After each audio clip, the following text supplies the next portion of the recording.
இது ஒரு abandon place. இங்கே தான் நான் இந்த மாதிரி ஷெட்டெல்லாம் போட்டு ரோட்டில் அனாதையாக விடப்படுற குட்டிங்களெல்லாம் தாய்கிட்டேருந்து பிரித்து போடுற குட்டிங்களெல்லாம் நான் இங்கே தான் வச்சுருக்கேன். இந்த மாதிரி ஒரு பலகை போட்டு வச்சுடுவோம். ஸோ இதை இப்படி ஓப்பன் பண்ணிட்டா இது கீழெல்லாம் டாக்ஸ் படுத்துக்குவாங்க. இப்போ மழைனால அந்த மாதிரி நிறைய பெரிய பெரிய பேனர்ஸ் வாங்கிட்டு இந்த மாதிரி போட்டு வச்சுடுவோம். இந்த உள்ள ஒருத்தன் படுத்துட்டு இருக்கான். அந்த மாதிரி எல்லா டாக்ஸுமே மழைக்கு அடக்கமாக அதோ இங்கே ஒரு குட்டி இருக்குது. சாப்பிட்லையாடா நீங்களாம்? வெளியே வாங்க, சாப்பிட்லாம் வாங்க. பால் வச்சு விட்டுட்டோன்னா உள்ள பசங்க படுத்துருவாங்க. இந்த மாதிரி பேனர்ஸ் போட்டுட்டோன்னா ஃபுல்லாக மழைக்கு கொஞ்சம் சேஃபாக உள்ளே இருப்பாங்க. அண்ட் இங்கே நிறைய பப்பீஸ் இருக்காங்க. இதோ ஒன்று வெளியே வருது. உள்ளே 2 பிளாக் இருக்குது. 3 4 5 6 7. இதெல்லாம் எவ்வளோ மோசமான நிலமையில கொண்டு வந்து போட்டிருக்கானுங்க. 7 8 9 10. இது எத்தனூண்டு இருக்குது 10. அண்ட் அங்கே தான் ஒரு அம்மாவையும் குட்டியையும் அபேண்டன் பண்ணி வச்சுருக்காங்க. இந்த மாதிரி ஒரு இடத்துல தான் இந்த குழந்தைங்கள வச்சு நான் பாதுகாத்துட்ருக்கேன். எல்லாத்துக்கும் வேக்சின் போடுறது, ஏபிசி பண்ணுறது அப்படின்னு பண்ணிட்டு இருக்கேன்.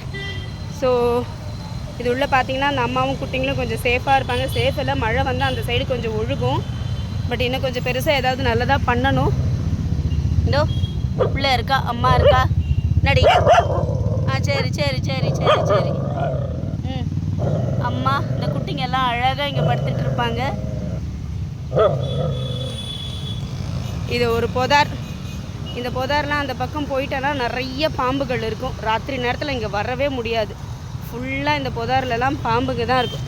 மனுஷங்களே நடமாட முடியாது. அந்த அளவுக்கு ஒரு பொதாரான இடத்துல தான் வச்சு நான் பாதுகாத்துட்ருக்கேன். பல வருஷமாக இருக்குது. இங்கே 100கணக்கான பப்பிகள், 1000கணக்கான பப்பிகள் வந்திருக்கு. நிறைய பப்பிகள் வந்து ப்ரோன் டு எக்ஸ்போஷர்ன்றதுனால இறந்து போயிடும். இந்த இடத்துல நிறைய ஸ்னெயில்ஸு, பாம்பெல்லாம் இருக்கும். நான் ஷோயூ. இதை பாருங்கள் எவ்வளோ நத்தைகள் இருக்குது. லட்சக்கணக்கான நத்தைகள் இருக்கும்.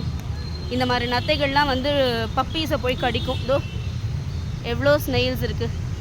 இதெல்லாம் பப்பீஸை கடிக்கும்போது அதுங்களுக்கு மேகாட் ஊண்டு ஃபார்ம் ஆகும். ஸோ இதெல்லாம் பொதார். இந்த பக்கம்லாம் போயிட்டிங்கன்னா பொதார் தான். எதுவுமே இப்போ இட் இஸ் அ நான் ரெசிடென்ஷியல் ஏரியா. அங்கெல்லாம் ஒரு காடு தான். ஃபுல்லாக பாம்பும் இதுவும் தான் இருக்கும். இந்த மாதிரி இடத்துல தான் இந்த குழந்தைங்க வாழ்ந்துக்கிட்டு இருக்கு. தூக்கிட்டு வந்து போட்டு போயிடுவாங்க. இங்கே ரோட்டில் போகிறவங்க வரவங்க கொஞ்சம் பிஸ்கெட் வைப்பாங்க, பால் வைப்போம், வாட்டர் பவுல்ஸ் இருக்குது. பட் ஆனாலும் we need a shelter for this children.